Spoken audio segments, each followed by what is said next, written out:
All right. Well, I am here with the one and only Adam from Taking Back Sunday, who, of course, will be here at Good Things Festival in December. But before we get there, Adam, we have a very exciting Taking Back Sunday milestone that we are approaching. Of course, the release of 152, your brand new album. Kind of a weird question, I guess, to ask people when you're in this like little breathless limbo between finishing the album and actually having the world hear it. But how do you feel in this moment, knowing that this album is finished and it's imminently about to release to the world? It's you know, there's like this period of time from when it's done until when it's being released to where it's just ours. So it's kind of like there's there's like a little bit of, well, actually a lot, of anxiety and like things and oh my God, is anyone gonna like it kind of thing. But then that's kind of outweighed by this thing of like, oh man, I have this secret and only me and a few people know about it, and so that feeling's really good because like once it's released it's not just ours anymore, so just kind of trying to hold it close or something, for a little bit.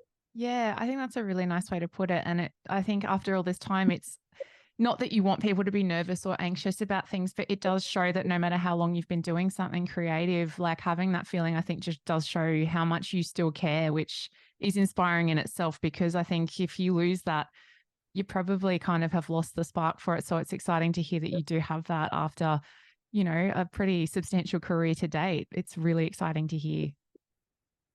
Yeah, I would imagine that. Mhm. Yeah, if that ever way, that'd probably be time to try to start something new Yeah. or start doing. Well, we're glad that you're still doing this and please don't stop. But speaking of 152, obviously the name is a specific real life location and one that does have a particular, nostalgic and current memory for Taking Back Sunday, a section of the road in North Carolina. Tell me, after 20 years, what inspired this particular album to bear the 152 title? Well, we already had a self-titled record, so Yeah, so fair. we but we figured because it's almost like a reintroduction of the band, like it's been some time since we've put anything out. So for us, like 152, it always kind of represented this like it was a thing between ourselves and our friends, like the folks back home. Because when we started touring and like chasing this thing, we were gone, we're missing birthdays, we're missing holiday, like anything you could imagine, and milestones, and so it was kind of our way, like we put it like it's on the front of all our records, and it's and we've used it in a lot of artwork over the years, and it's just kind of like this little secret thing to let them know, like, hey, like you're um still a huge part of us and what we do and who we are. And we figured, like with 152, as we were listening back, and trying to figure out what the title should be, there was, we figured, well, like, and I've said this before, but there's like, rather than trying to get into other people's world, like we'd like to invite people into ours. And Mm. then, so what better way to invite people in than to let them in on this thing that's like meant a lot to us over the years. So Yeah. that's where the title came from. Yeah, and the invitation is incredible because, like, it is obviously undoubtedly a Taking Back Sunday album. It's instantly familiar, but it does feel so fresh at the same time. And I know I mentioned this to you yesterday when we were chatting, but it just feels like an album that I personally needed in 2023. And obviously, I'm not the only one that thinks that. Like, but another thing that's so exciting from the other side of it is it's so hopeful, it's so uplifting. And I also read you say that after 20 years, you thought you knew what each other would do, but there were still so many surprises when you were making this album. What were some of those surprises, and how different is the end result compared to what you kind of originally set out with this initial plan for the album? Well, so for, like when you, or like if you're in any relationship for like any amount of time, like you're gonna start, like you can almost predict what the other person's gonna do, Mm. and that same thing applies to, or like musically. And then, but I like think that everyone on this record was like really looking to stretch a little more, and to be a bit um I mean, not like show off at times, but just kind of go like push a little further than they typically would. I think a really great example of that is really all over the record, like with Sean's playing particularly. Like there were these times to where he would just out of nowhere, um, he would be tracking. I'd like leave the room and like go outside, come back like 10, 15 minutes later, and just not believe what I was hearing back, like as he's playing, just like he's weaving in and out, and he has all these counter melodies going that just I feel that, or that I just never heard him play like that Yeah. before. And that like those moments were like these like um victories in the studio, it's like you just want to be like, stop everything, this is too good, we're gonna celebrate, like, and there's evidence of that in all of the songs. So I'm excited for people to hear it.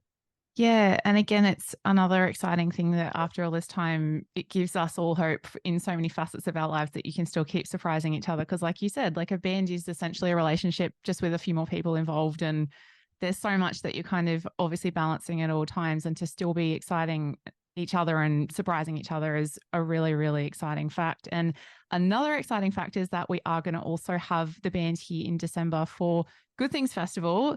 Not your first Yeah. Australian rodeo by any means, but tell me, is there anything that you're hoping to tick off your Australian bucket list? Because it has been a little while now since you were here. What have we got planned potentially? it ha- I haven't even thought past the shows, to be honest. I'm Yeah. just excited to be able to go there and play, Yeah. to be able to travel so far from home and find people that are your people, it is a really incredible thing, and it helps the world doesn't feel so like um kind of large and intimidating at that point. And then so that's what I always look forward to the most. Yeah. um I will say though, one of the best aquariums I've ever been to is in Melbourne. And then so we'll probably end up going back there, I would imagine.